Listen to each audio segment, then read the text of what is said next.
Good evening, family. You've tuned in again to another version of The Journey 2020. Our slogan, of course, is the journey is from me to you and from you to me. And in being away for a couple weeks, just to reintroduce myself, in case we have new viewers, and I hope we do, I'm John Robertson, psychologist in private practice here in Orlando, Florida. And you be the man. See, Charles tried to beat me because he knew I was coming up with his intro. That's it. But that's not going to hold it off.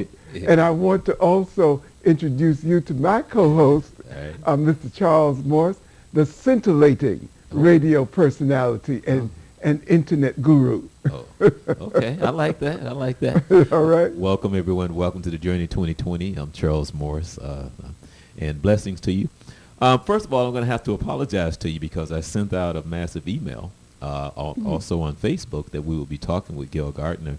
And okay. For those that are tuning in to talk about, we was going to talk about sexual abuse, right, and I also knowing that she was trying to promote her book, but there's a miscommunication. But we will have Gail Gardner on the show. So for those who are tuning in and wanted to make comments or hear what Gail Gardner had to say, we will have her on. And once again, I will send out that email blast to let people know that because it's a very important topic. It is. Just to let people know that I did, one of the things that I wanted to talk with Gail Gardner about was I did some segments with her along with Monica May that she's now posting on her internet channel on YouTube, and she's also having the segments also shown on some PBS stations that I think that are up north.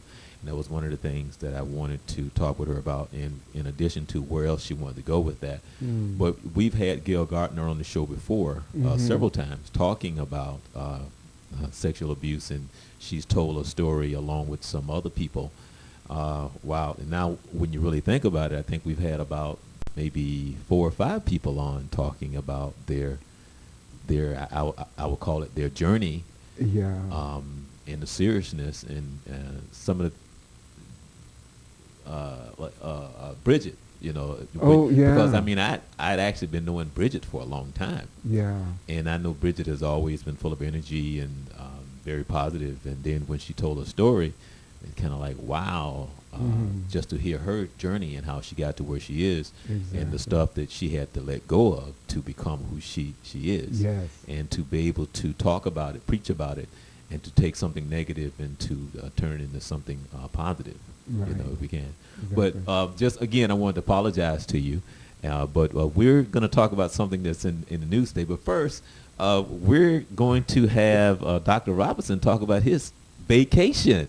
So won't you share that with us? Now you want our audience to get all these hard-working folks that are probably breathing a sigh of relief that it's Friday to talk about my vacation.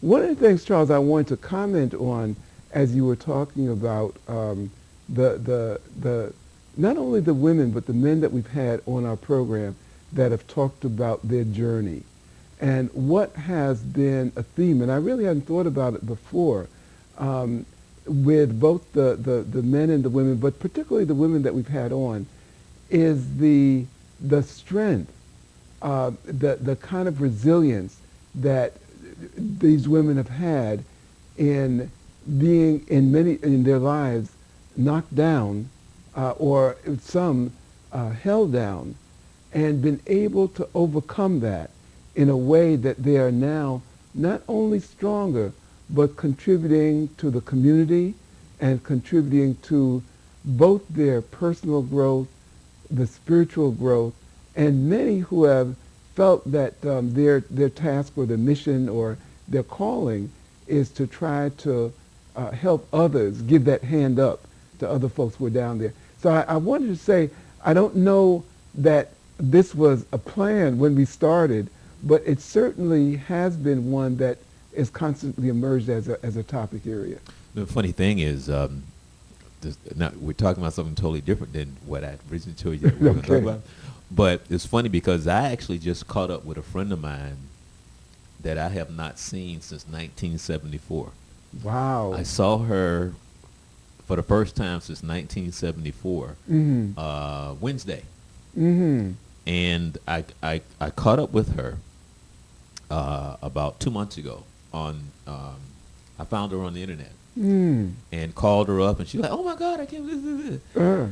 And it's so funny because we talk now, and it's so funny because it's funny how God works, because where she is now, and I'm listening to her story, and she talks about her children who are all grown now, and she talks about her she's telling me about her journey, and she's on her 5th marriage. Wow. Okay. But we are talking, and it's so funny because now that we're talking, she said, now I'm starting to understand why I'm on my 5th marriage. She said, because, we're talking, you know me, I'm talking. Yeah, I hear you. So, just in us talking, normal conversation. Just like when we were talking, when I went and saw her in Jacksonville, we're trying to get her to understand. But she said something key while we were talking Wednesday. She said, Charles, I've been medicated for 20 years. I was like, really? She go, yeah. And now I just told the doctor I don't want the meds anymore. And she said, now I'm a different person. This is the first time in 20 years that I'm going through life without being medicated. And I'm like, okay. So I said, so now you're starting to understand that you're now going to another phase of your life now. You're a different person. You see things different. Your outlook on life is different. So you're going to have to understand what that means to yourself. Because she's trying to figure out why her relationship, I think she's saying that it's her, that she loves just being over in the corner by herself. She's comfortable over there in the corner, and she's given up on just trying to find something where there's the communications of happiness, and I say happiness because she said she's fine, her husband's fine, but there's nothing, no talking, no communication. But she said, I've given up, but she's happy and comfortable in the giving up. So, but now she said, and I say all this and talk. The reason why is talking about her spirit. She's a wonderful person. But it's just interesting to hear her to talk, because she's talking about her children. She's talking about the previous marriage. She talked about why she got married and all the complaints that she had about her husband. She did say, well, I knew all of this before I married him. So I looked at her like, okay. So she go, it's me. I go, okay. So I can't argue. Right. But other than, okay, so now what? Right. So now what? So she said, right now she's in a place of comfort to go sit in the corner and read a book. Okay. Okay. So I'm like, but you're still young. But but she said, I know, but I think old and I act old, but you're still young. So she's trying to figure it out. Trying to figure it out. And so I say all of that to talk about the different spirits that we have. The spirit of just rejuvenating, the spirit of that if I get hit, some of us stay down and some of us get up. Because we started talking, and not that I'm some martial arts guy and some fighter or somebody that we were just talking in general. Like we got on the topic of if something happened, as if somebody tried to take advantage of her, or if somebody grabbed her, what would you do? And I started telling her different scenarios of people, and she started talking about different scenarios of people where somebody just grabbed them and they just gave up, just getting in the car. But the different spirits of saying, you're not going to violate me. I'm not going to let you take advantage of me. And understanding the chances of, okay, if I get shot, stabbed, or cut, my chances are much better here than once I get into that car and let you take me away. So we got into that conversation. So she was like, well, I'm trying to process what I would do. And so we were just talking about the different spirits because I gave her different scenarios of different people that I've seen on television, people that I've talked to, Right. like little old ladies. And one of the things that I told her, I said, when people don't understand about martial arts, I said, one of the first things they teach you, and that they always teach you, spirit first, technique second. So basically what they're saying is not the size of the dog, Right. but it's the size of the dog that's The fight in the dog, if I remember. right. Yeah. Right. So it's Yeah. it's the spirit Right. that I'm not going to let your spirit overtake my spirit. Mhm. So your mentality is, I'm going home tonight. Yeah. I don't know about you, but you're not going to overtake me. Now you may, whatever it is, and that's why a lot of times in martial arts people hear that, hey, that's to let something out, to let you know. Okay. Okay. This is it's This is for real. Yeah. This is on. Okay. So when it comes down to you or me, and I gave it a scenario. I said I trained with a gentleman, and I'm no martial artist, I'm no bad guy, but people that I know that are some bad dudes that's been doing this for years, they bleed this martial arts stuff. I'm not that guy, right? But if there's a room of 100 guys, and if there's a fire in the building, and if there's only one door, I'm getting out. I don't care who's in there. I don't care what fight, what Bruce Lee or whoever it is. I'm getting out. Right. So that's what I'm trying to tell. I said my spirit is going to will my way to get out this room. Right. I don't care who, what, when. I'm getting out of this room. Right. So understand what that means. And so when you said that, it made me think about, because you see it, the different spirits. Yeah, exactly. You know, and then you got the good spirits and you got the bad spirits on top of that. Because I watch the reality shows and you see these people who violate and these people who do all these different things and these different spirits with Pastor Jenkins, which I always talk about, these different spirits. Right. And when you hear and you see some of these stories that I watch on some of these reality shows, I Survive, and the women always say, I looked into their eyes and I saw something that I have never seen before. So many times I've heard them say, I looked into their eyes and I swear to you, I saw the devil. I saw the spirit of the devil in their eyes. And that spirit that says whatever that is. And so, and I don't know how you deal with that from your counseling or how you even deal with that even when you encounter a spirit that you go, oh, okay, this is a spirit, because I have no idea what that means to you.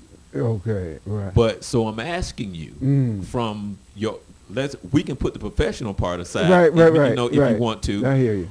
But from the spirit side, when you're dealing with people on the professional level, or even when you encounter them, just saying, hey, how you doing? Right. How do you deal with that, or how you see, or do you feel the different spirits yourself?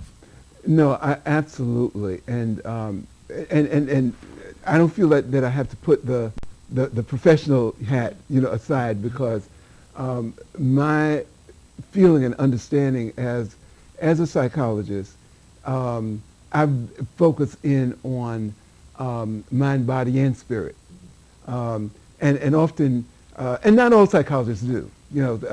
Some are, will deal with the mind as such, but may neglect or may not consider the spirit as being critical.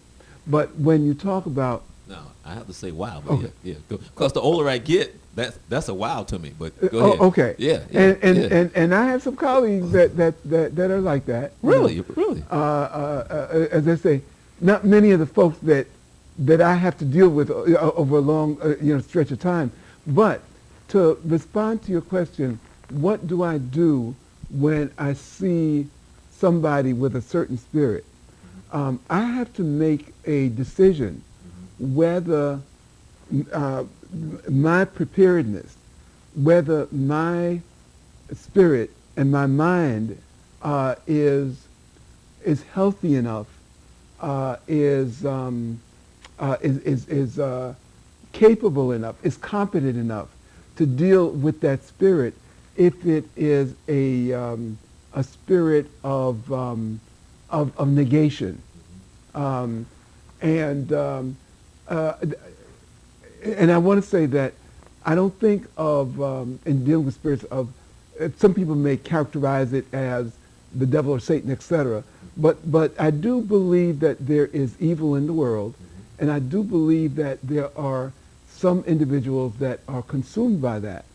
And when that happens, if I touch that, or if I perceive that as a professional, I will try to discern based on whatever level of skills that I've got, my skill set as a psychologist, but also my spiritual, or if you want to call it intuitive perception.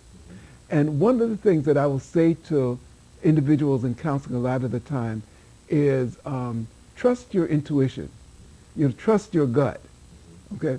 And so what I will do, if I don't feel that I'm prepared to deal with that spirit in that person, I will say, with no, major to-do, I'm so sorry, but I don't think that I can help you. You know, that's interesting, because when you were saying that, now I'm because something else came to mind, even though it's the same thing, because doing what you do, and I'm not going to ask you this, but doing doing what you do, clients that come in the room, and I'm saying somebody like you, they may bring you somebody, and in the back of your mind you be like, oh my Lord, oh, that has happened. Like, oh, Yeah. because like, for example, I know, I don't know him, but one of the instructors talk about the gentleman who used to work at Attica. Okay, he worked at Attica. Okay. The Attica prison in New York. Yes. Okay, right. Right. So he worked at Attica. So he was a martial artist. He worked at Attica. And so what he was dealing with every day, he had that he dealt with every day. Right. So when I hear him, and I never asked, but when I hear them talk about it, what I hear is he could never turn it off. When he left work, he was still in that Attica mode. Because in that environment, if you blink, somebody could shank you, you was always in that mode. Yeah. So even when he wasn't there, you couldn't even get only so close to him. He only allowed so much space. You couldn't even just come, hey, how you, no, he was, what you want. Yeah. So for him, and that's what I'm saying, because he was dealing with all this madness, the heart of the heart, because that's what he had him. They had him dealing with the hardcore, crazy murderers, rapists, Right. So that was his thing. That's who he dealt with. So he never could turn it off. Dealing with those type of spirits all the time. Yeah. So with that being said, it's, I just wonder, what is it truly like when someone of that nature comes to you, and that person is sitting down in front of you? Because I've heard, once again, on some of the shows that I watch, and they started talking and spilling their guts, and now you got this client that you're supposed to be able to keep, confidential, and you go like, I got to tell the police or somebody something, because this boy done killed like 12 people and cut off the heads, and but it's like, what do you do with that, Right. And it's almost like, wow, because I've even heard the stories where the priest had to go like, okay, you come to me to confession, and now I got to decide, Right. What do I? What do I do? Yeah.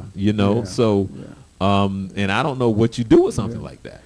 Well, there's so much in your comment. One of the things, coming back to what I do, well, I want to come back a little even further, and that is that in many ways, the young lady that you were talking about that wants to go to just be in the corner, okay, and again, for a time, that's maybe where she needs to be, and some of us need to go into that corner at times to hopefully to regain, our sense of balance, to fill, our spiritual or emotional tanks again.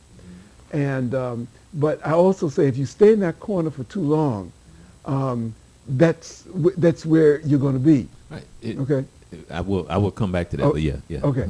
And so there's that ad on TV that says, what is it? A body at rest stays at rest. Right. And a body Right. at And it's funny because that is exactly what I want to tell her. Okay. And it's funny because the next time I talk to her, that is exactly what I was going to tell her. Okay. You know, it's funny because that's exactly what I was going to tell her. Exactly. Yeah. And so we need that rest period. And sometimes, when we get knocked down, like any fighter, sometimes, it takes a little while until you can gather your wherewithal to get back up off the canvas. Right. Okay. But as that gospel song goes, we fall down, Yeah. but we get up. Right. Okay. And I think the critical thing is, if I am hearing correctly, Charles, what you're saying, and that is that the spirit of getting out the room Right. is very similar to the spirit of getting back up. Okay. Okay. You go get stagger up some which kind of way. You're gonna get out of that room, Right. which kind of way?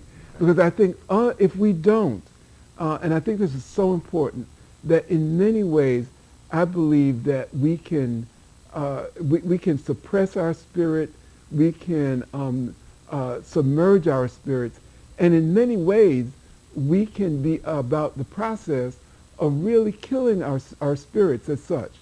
Okay, and the important thing is that whatever that spark is, that again keeps us getting up. The getting up may not be pretty, as in we may get up and go back down and get back up, etc. But I think that just as in ancient days, there was there's an analogy I do in training sometime of the ancient caveman being confronted by the saber-toothed tiger, okay, and that when confronted, now he is supposed to be the hunter, and he's turned out, the saber-toothed tiger says lunch, okay, and so he has a reaction of fight, or flight, okay, but there's a third reaction, and I think that in some ways that's the reaction that young lady you were talking about. The other one is freeze. Okay, and that is, I equate that similar to going into the corner. Okay, and freezing again is an option, but the problem with that, if you freeze too long, and the tiger is there sizing you up, by the time you decide that do something, you go right, you're flying. He has already chomped on you. Right. So what is all of that saying? Again, continuing to get up, is just absolutely important in whatever way that you can. Right. It's funny because I wrote a song with France. Basically wrote a song. We was out fishing one day. Okay. And the lyrics goes, "There's a storm coming, even though the sun is shining." And so the song is about the sun is shining, but there's always a storm brewing somewhere. So it's about the continuous understanding that there's always a storm, and that's just life. And sometimes it's difficult because the storm comes in many ways, in so many ways, and there's going to always be a storm. Exactly. There's always going to be a storm. Now, to go back to what you were saying before, one of my old girlfriends that I dated twice in my life. That's the only girl I ever dated twice. Okay. And I actually thought I was going to marry her. Okay. And we came to discover she loves being in the corner. After we started talking, she was very comfortable in the corner. Mm-hmm. And I thought it was funny because I thought God had dealt with her with some stuff because Mhm. God took her through some stuff about her being over in the corner. Yeah. And then she realized that she had to reach out. And I always said to her, I said, there's nothing you've ever done by yourself, ever. And so when God almost took her house, Mhm. God almost took her business, Oh my. she realized that she had to reach out and depend on other people. Ah. Okay? Yes. So I said, so now you got friends, right? You got friends. Mhm. Friends, you had to go out. You actually had to reach out to people, didn't you? Mm. Yeah. Okay. So, I thought she had learned a lesson. Right. Just talked to her the other day, and she was just talking about being back over there in the corner and how comfortable she was. And I was like, boy, oh boy. Mm. Yeah. It's like, It's yeah. Change is not easy. right. You know. You know. There are some folks in life Mm-hmm. that I see in counseling that want to hang on to whatever situation they're in. Again, the situation can be about as bad as you can think it is, and you and I would hear it, and we'd just kind of shake our heads and say, well, how could you subject yourself to that? Mm-hmm. But for that person, the letting go often is more fearful than allowing themselves the anxiety Mm-hmm. of doing something different. Mm-hmm. The saying that's attributed to Einstein about doing the same thing Thing over and over and expecting to get and different, expecting to get different results right? is a definition of insanity. Okay, so we have a lot of folks though that remain in that insane position Mhm. because the fear of letting go is just more overwhelming to them in the way that they think about it rather than doing something different. This question, have you ever counseled, let's say someone who was headed to prison, in prison, had been in prison, out of prison, Mm-hmm. and had actually taken on the responsibility of understanding what they had done to themselves? Yeah. Interestingly, I've encountered that. Interestingly, and I think the most the example that I can think of is when I worked in the Bronx in the alcoholism unit of Bronx Psychiatric Center, and there were more than one character of one person like that, and I don't know if he's still with us on this plane, but his name was Sonny. Okay, and I won't mention his last name. Have you talked about Sonny before? Because I think you talked about it. I probably have. Yeah, I think you know. did talk about a Sonny Yeah, before. but yeah. but not on the show. Right. But anyhow, Sonny was at this point he was in his late 40s, and he had gone to jail at something like 19 for committing capital murder. Okay, he had been paroled, and as part of the parole, because the judge thought that he needed alcohol rehabilitation because alcohol had been one of his problems. And I never knew if the problem was there while he was in jail, but anyhow, or prison. But they thought that getting him into a rehab program would be important. Oh, I know what it was. He had been paroled, had developed an alcohol problem, and was violated. That's how he got into our program. So coming into the program, and when we got the lowdown on Sonny, it was there in, in his case file, capital murder, et cetera, et cetera. But everyone on the unit, as we would call it there, said, that same reaction like, oh my God, okay? And there was a lovely lady who was from Savannah, Georgia, Gladys, and basically Sonny came on the unit, and he had fractured his hand, so he walked like with his hands bent like this, which was scary enough. Right. Okay, and everybody kind of backed away, and Gladys saw something in Sonny, Mm-hmm. and so when he would put his prison face on and basically back folks down with that same prison face like you were Right, talking about your right. friend Mhm. saw in Attica, Gladys would say, Sonny, said, listen, come here, come talk to Miss Gladys, okay? And he'd come over. He said, Sonny, he said, now listen, I know you are some mother's son, and I know you probably have sisters and brothers. Now, I'm going to treat you like a big sister, and I'm going to tell you just what, I believe that you're doing right and what you're doing wrong.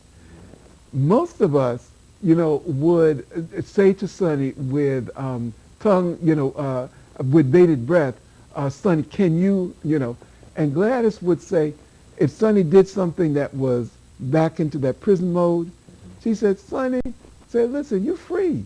Say, you don't have to do that. Well, to make a long story short, okay, because I've made it long enough already, that Sonny not only completed our program, he went back to school. Now, this is a guy in his mid to late 40s, got his high school equivalency diploma.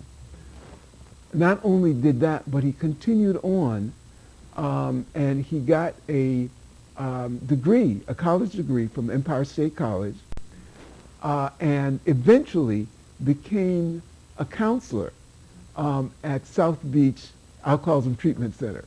Okay, and I can tell that part of the story because, again, Sonny is open, again, and Sonny, I hope that you're still walking this earth.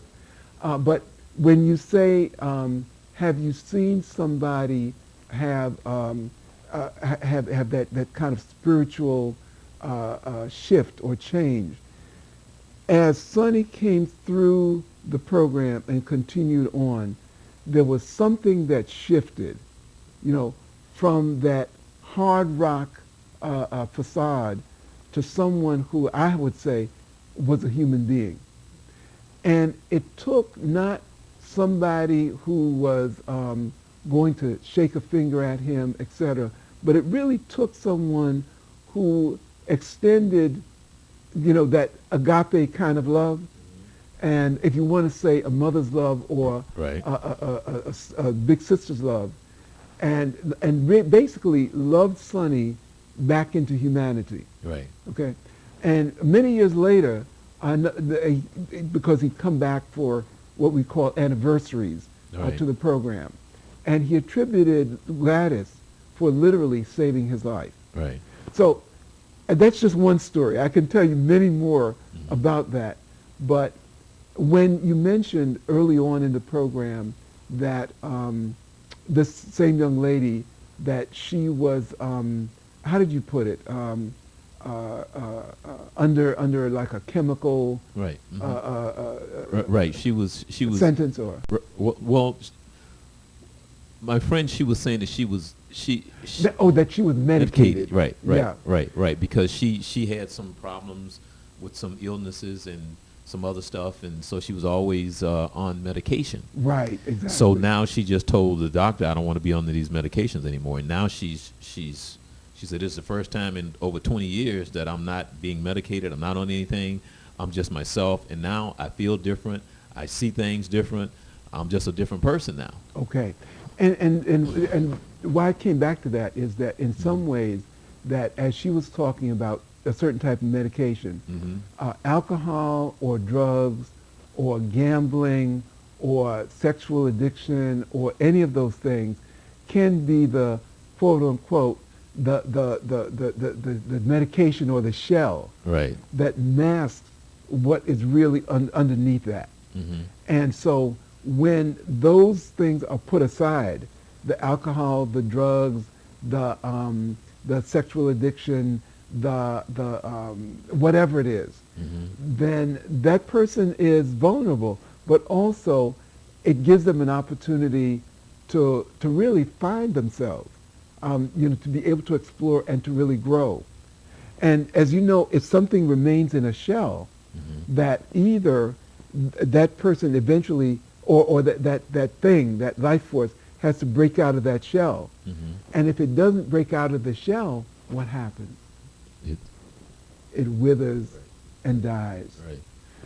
So in many ways, that the people often that I encounter may start out with that shell around them, but being able to break out of that shell and to really begin to see who is behind that shell, both that person in terms of their mental being, their physical being, and their spiritual being, is a critical kind of a task that I think any good counselor gets into.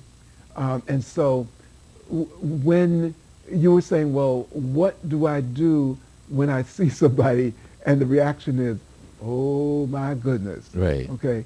I have to make a decision about whether I feel capable and competent enough to deal with that person, or in honesty be able to say, okay, I may not be competent to deal with this person, or I may not be ready to deal with this person, and do the ethical thing and attempt to get that person to someone who is competent or ready to deal with them. Okay, because there's some people who I could be, Sigmund Freud or Carl Jung's granddaddy, grandson, Right. and I'm still not going to be competent and capable, enough to deal with. But the thing that I'd have to say for the person on the other end who is still in that shell, the important thing is to not, give in to, well, there's a shell and there's nothing I can do about it. That the continuing to tap on that shell and to break through that shell is, I think, one of the critical tasks in life, and what people often talk about as the life force, where there is that drive to somehow be more than we currently are, to see more than we currently see, Right. to be able to experience more than we currently do. Right. Okay. Well, it's funny because when I think about the different scenarios and our perception and in the different lifestyles, that that we all encounter, because they're all different. There's so many different things that we face that help build us. I was thinking about a friend who was talking about one of the I can't think of a name, but she's a famous tennis player, and she was playing on, I think she's Current player or? no, she's actually retired, but she got stabbed. She was playing, I think, over in Germany somewhere. Wasn't that Steffi Graf? Yeah. Okay. Yeah. Okay. Steffi Graf. Right. Right. She got stabbed, but she had a hard time coming back for a while playing ball. Now, when old girlfriend was telling me the story, this was years ago, and I looked and I said, "Wait a minute, she got stabbed, and now she having problems going back out on the tennis court." I'd be like, "Well, she definitely couldn't be from Harlem,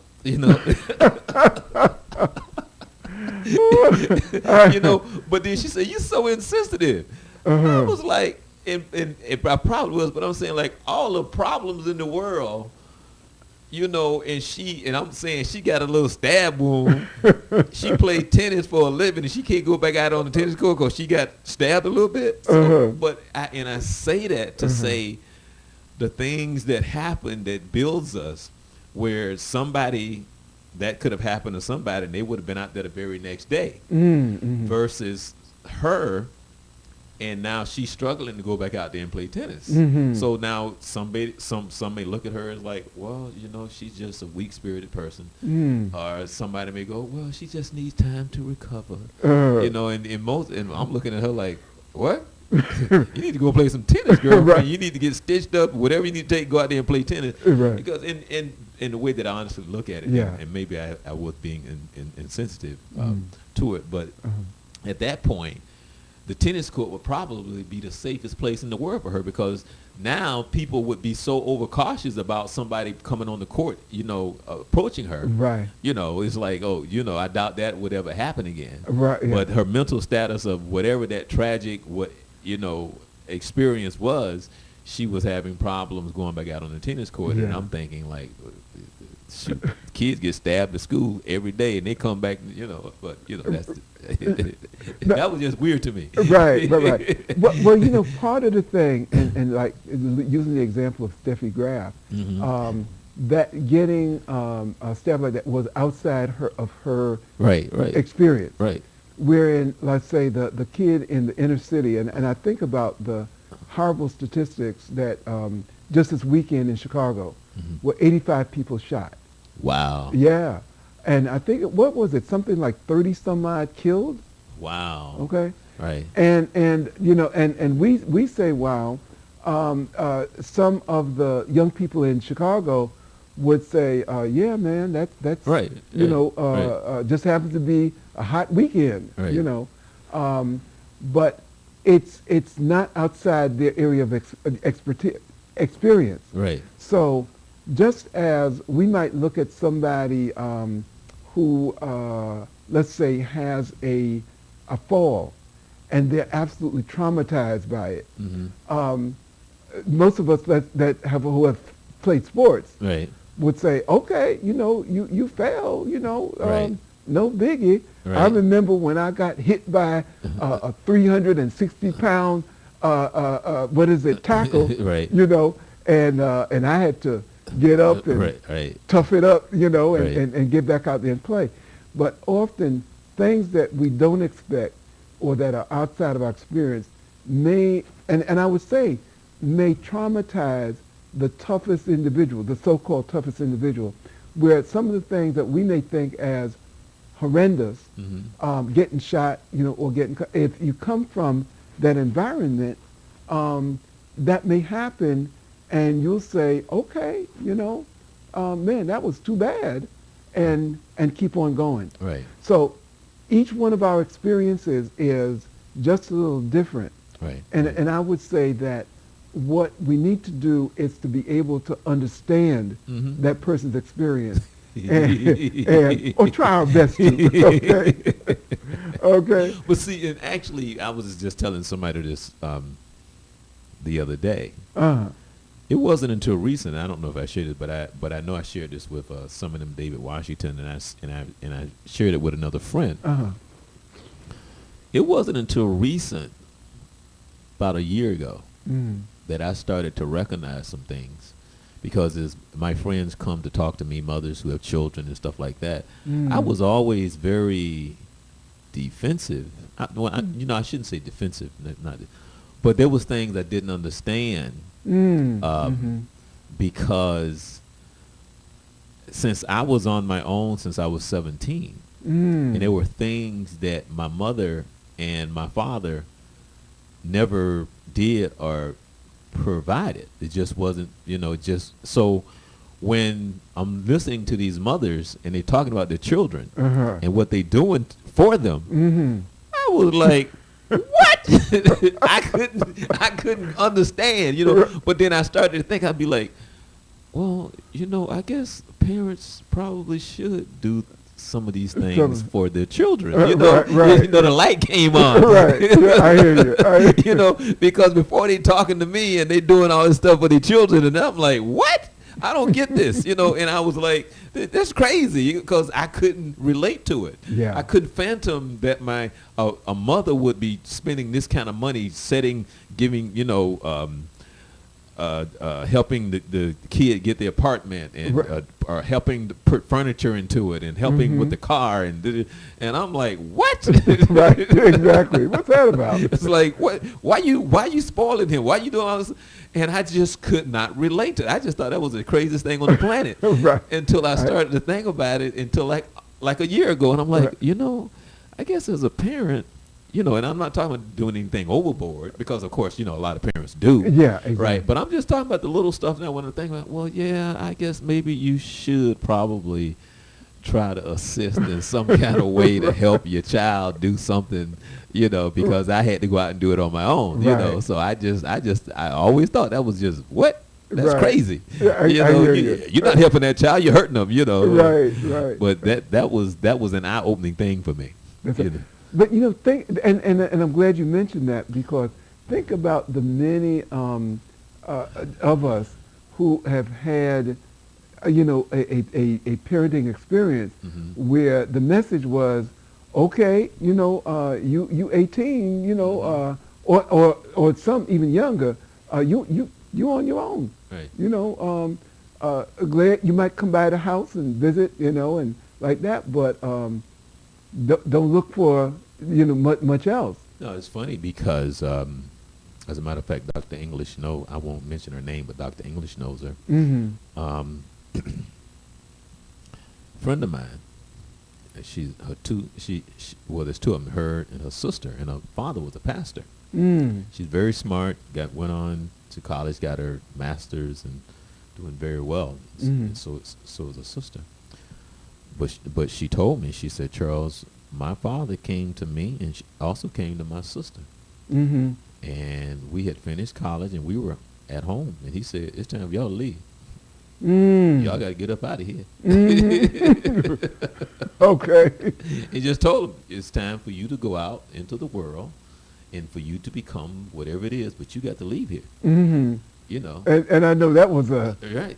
total shock. Yeah, she said she was like maybe 22 years old. Mm-hmm. And she said her father told her that she had to leave. You know, Okay. you had to go. You know. And I was my nephew that lives at my place, and I knew when he called, I kind of figured, Mm. you know. Mm. So my brother called me Uh-huh.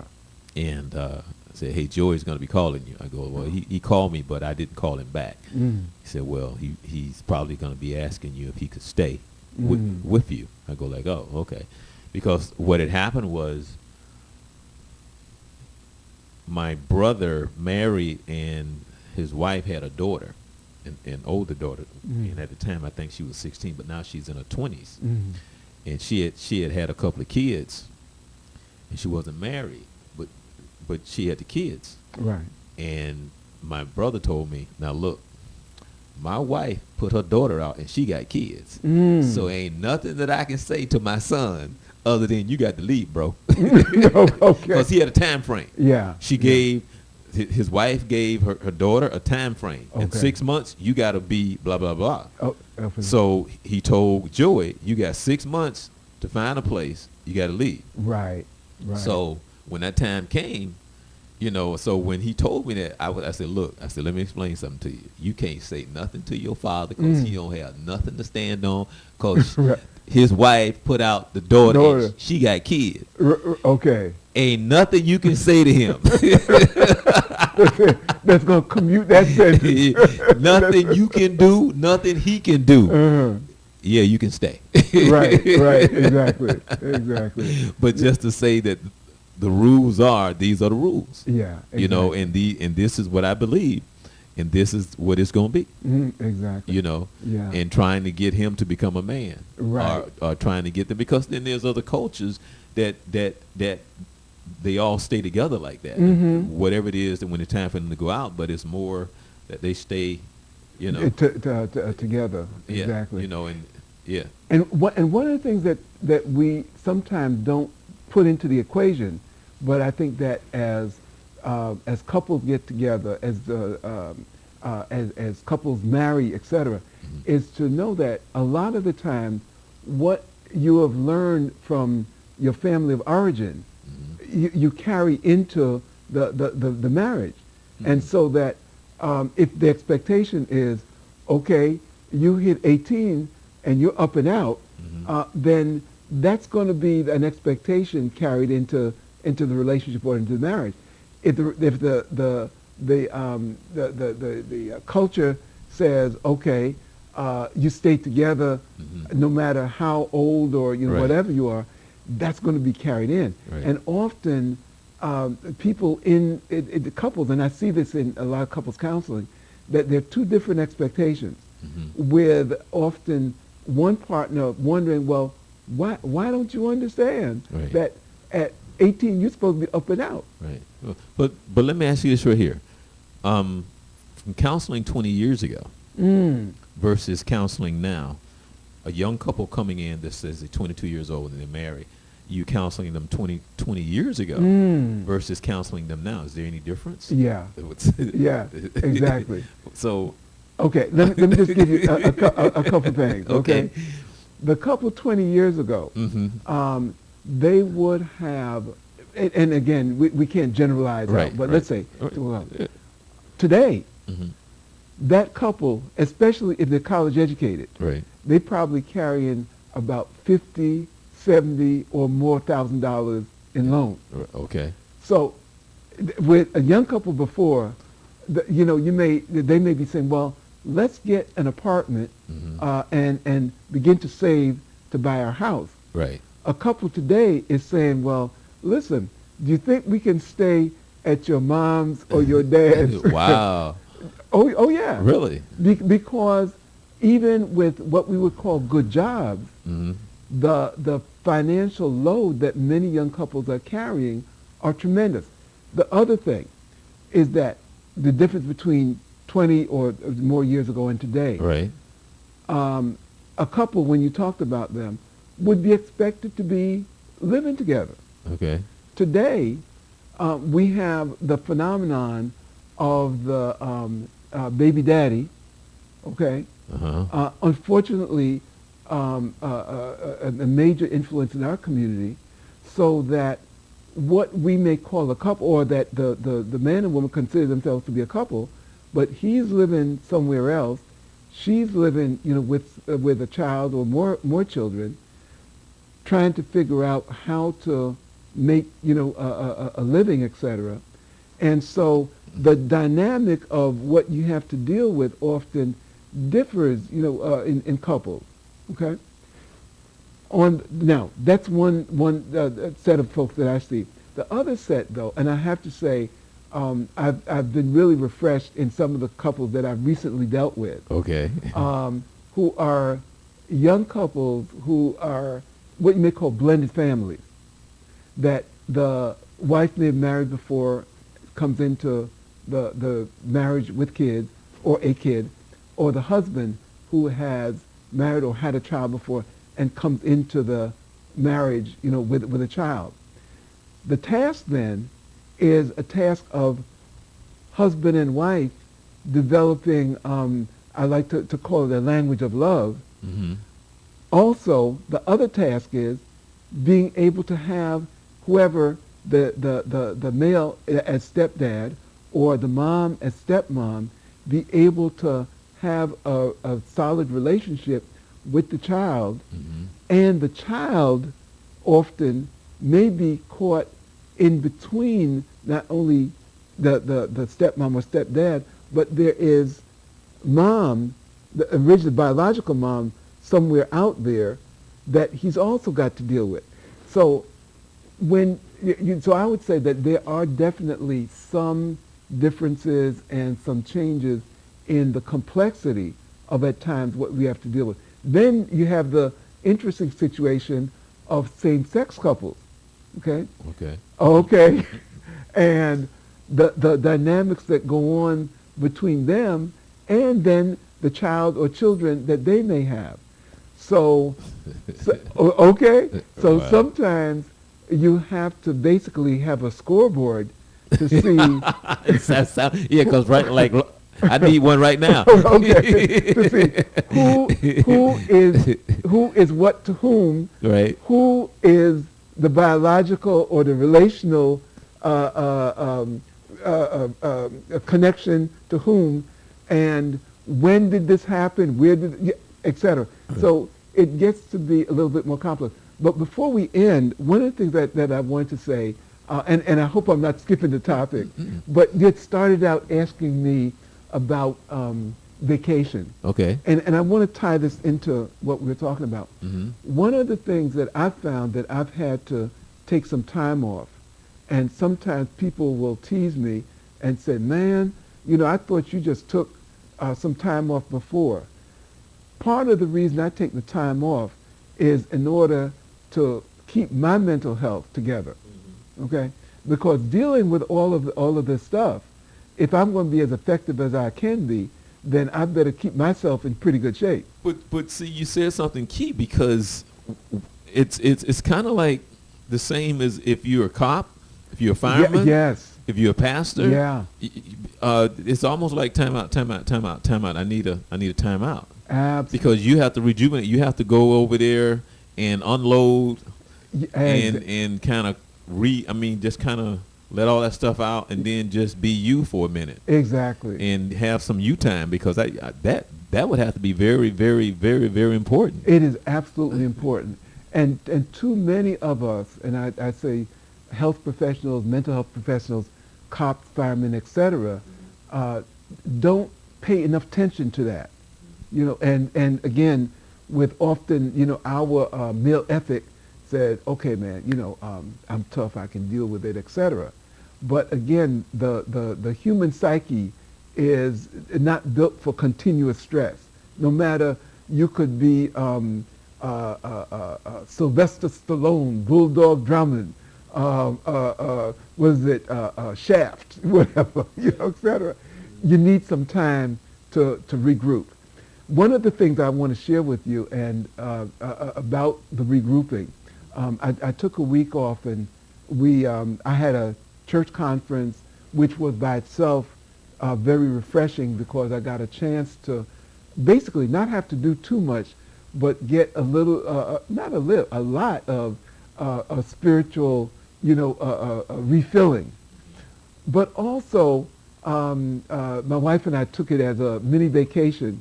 So we took the auto train up to Virginia, took the ferry over from Delaware to Cape May, and then drove up to Atlantic City, and that's where the conference was. Coming back, we drove down to D.C., and I had wanted to spend the 4th, in D.C., really taking a look, because every time I get close to D.C., I like to go to like one of the historical sites or the museum, because there's so much richness in history there. So we decided that we would go to the Holocaust Museum. And that might sound kind of morbid, on a vacation, but I'd heard so much about it that I wanted to go.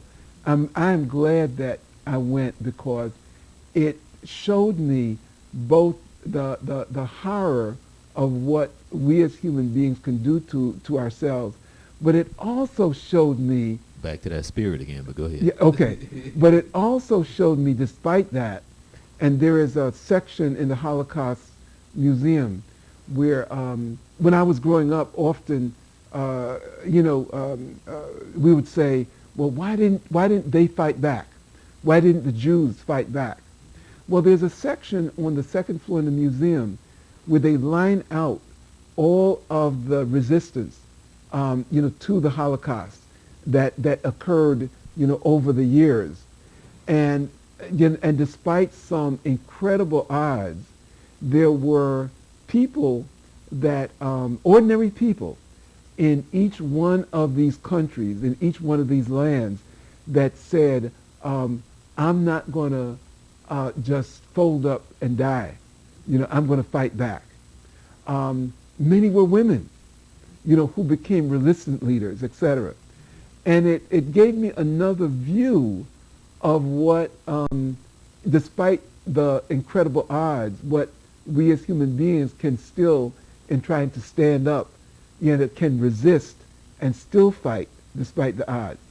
But that wasn't the high point of it for me. The high point, and the Holocaust Museum touched me deeply, but the high point was a very simple thing. We had brought our little ice cooler and, and our chairs and whatnot, and we said, okay, we're going to sit and watch the fireworks.